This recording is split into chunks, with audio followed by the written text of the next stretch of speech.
الشيطان الرجيم. بسم الله الرحمن الرحيم. واتل عليهم نبأ إبراهيم إذ قال لأبيه وقومه ما تعبدون قالوا نعبد أصناما فنظل لها عاكفين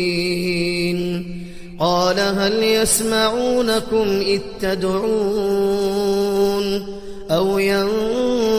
ينفعونكم أو يضرون قالوا بل وجدنا آباءنا كذلك يفعلون قال أفرأيتم ما كنتم تعبدون أنتم وآباؤكم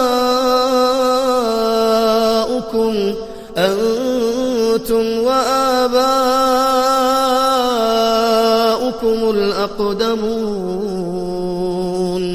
فإنهم عدو لي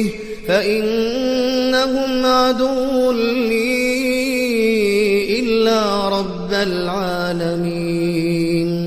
الذي خلقني فهو يهدين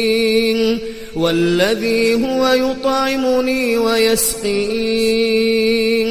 وإذا مرضت فهو يشفين والذي يميتني ثم يحيين والذي أطمع أن يغفر لي خطيئتي يوم الدين رب هب لي حكما وألحقني بالصالحين واجعل لي لسان صدق في الآخرين واجعلني من ورثة جنة النعيم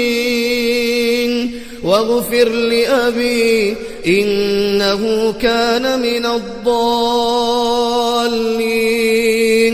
ولا تخزني يوم يبعثون يوم لا ينفع مال ولا بنون إلا من أتى الله بقلب